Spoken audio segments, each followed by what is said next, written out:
Alhamdulillahilladzi hadana bi'abdil muhtari manda'ani bil idni wa qad nadana labbaika ya madallana wa hadana sallallahu barikan ladhi bika ya jafa'u wassalawat amma puji syukur marilah kita panjatkan atas kehadiran Allah Subhanahu wa Ta'ala yang senantiasa mencurahkan rahmat dan nikmatnya sehingga kita masih bisa dapat berkumpul di tempat yang kita cintai ini.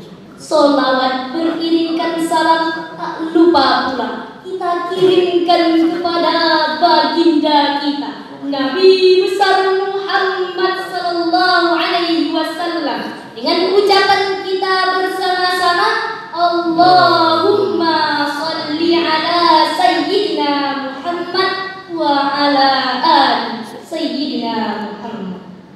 Dewan juri yang arif lagi bijaksana, hadirin wal hadirat yang berbahagia.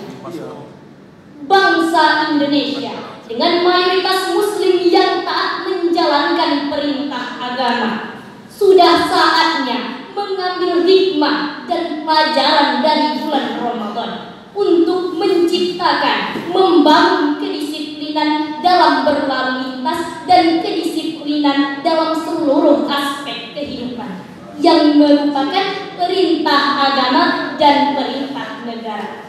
Puasa Ramadan telah memberi banyak inspirasi bagi umat Islam tentang pentingnya menjalankan kedisiplinan dalam kehidupan sehari-hari. Maka pada tausiah singkat kali ini izinkan saya membahas tentang kedisiplinan untuk taat berlalu lintas dengan memetik hikmah bulan Ramadan. Dewan juri yang arif lagi bijaksana, hadirin wal hadirat yang berbahagia. Hormat saya ya Pak Polisi, saya boleh nanya nih. Kira-kira kalau kecelakaan lalu lintas itu banyak terjadi dari kalangan anak muda atau yang tua, Pak? Anak muda kan bapak-bapak? Nah, pusing deh jadinya. Nah, melihat begitu kompleksnya problem tersebut di jalan raya, Islam sebagai jalan hidup, way of life manusia, tentulah memiliki solusinya. Melalui Al-Quran, Islam menjelaskan bagaimana seharusnya seorang manusia memiliki kepekaan terhadap manusia lainnya di jalan raya, sehingga dapat membangun kontrol diri atau self control yang kemudian melahirkan kesadaran dalam berdisiplin dan etika berlalu lintas. Hadirin yang saya hormati, saya mau nanya lagi nih Pak Polisi, boleh nggak? Nah, kalau misalnya kita melanggar aturan tuh ada nggak Pak hukumannya? Kenapa? Karena apabila kita melanggar aturan, kita dapat membahayakan keselamatan diri sendiri, bahkan keselamatan orang lain. Suatu perbuatan yang dapat membahayakan keselamatan diri sendiri, apalagi sampai membahayakan keselamatan orang lain, menjadi haram hukumnya. Berdasarkan hadis riwayat Ibnu Majah berkata, bahwasanya Rasulullah sallallahu alaihi wasallam bersabda, la dirara wa la darar.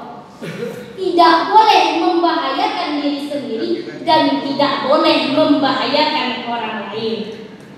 Lalu, bagaimana cara kita agar bisa selamat dalam berlalu lintas? Mau tahu nggak hadirin? Semangat dong hadirin, ini mentang-mentang puasa. Nah, yang pertama, berdoa. Marilah kita berdoa sebelum memulai perjalanan agar kita selalu berada dalam bimbingan Allah dan penjagaan Allah hingga kita bisa selamat dalam perjalanan hingga sampai tujuan. Sebagaimana doa yang biasa kita baca, Bismillahirrahmanirrahim wa mursaha inna rabbi laghafurur rahim. Yang kedua, mentaati aturan. Karena dengan kita mentaati aturan dengan tertib dan teratur, sehingga kita bisa menciptakan kondusivitas dan kenyamanan di jalan raya. Yang ketiga, saling menghormati. Sudah barang tentu antara seorang pengguna jalan lainnya dengan pengguna jalan satu ingin saling menghormati agar tidak mengganggu kenyamanan pengguna jalan lainnya. Nah, tentu kita ingin selamat kan hadirin dalam berlalu lintas. Betul apa betul? Oleh karena itu, marilah taati peraturan yang telah diciptakan, telah dibuat oleh pemerintah melalui pihak kepolisian. Ini nih yang masih sering dilanggar sama anak muda zaman sekarang. Tuh misalnya kalau naik Honda, naik kendaraan, suka lupa hidupin sen pas belok, kan bisa membahayakan orang lain. Belum lagi yang anak-anak di bawah umurnya tarik 3, naik Supra, kencang-kencang tengah malam pula. Nanti kalau kecelakaan sama mobil, yang salah mobilnya bukan anaknya. Nah, oleh karena itu, marilah kita taati peraturan pemerintah. Karena apabila kita mentaati peraturan pemerintah, berarti kita juga telah mentaati peraturan Allah Subhanahu wa taala. Sebagaimana Allah Subhanahu wa taala berfirman dalam Quran surat An-Nisa ayat 59. A'udzu billahi minasy syaithanir rajim. Bismillahirrahmanirrahim. Ya ayyuhalladzina amanu athi'ullaha wa athi'ur rasulah wa ulil amri minkum. Wahai orang-orang yang beriman, taatilah Allah dan taatilah Rasulnya dan pemimpin di antara kamu. Shadaqallahul azim. Mungkin hadirin dewan juri yang saya hormati, hadirin yang berbahagia, hanya ini yang dapat saya sampaikan. Salah dan khilaf mohon dimaafkan. Wabillahi taufiq wal hidayah. Akhirul kalam. Wassalamu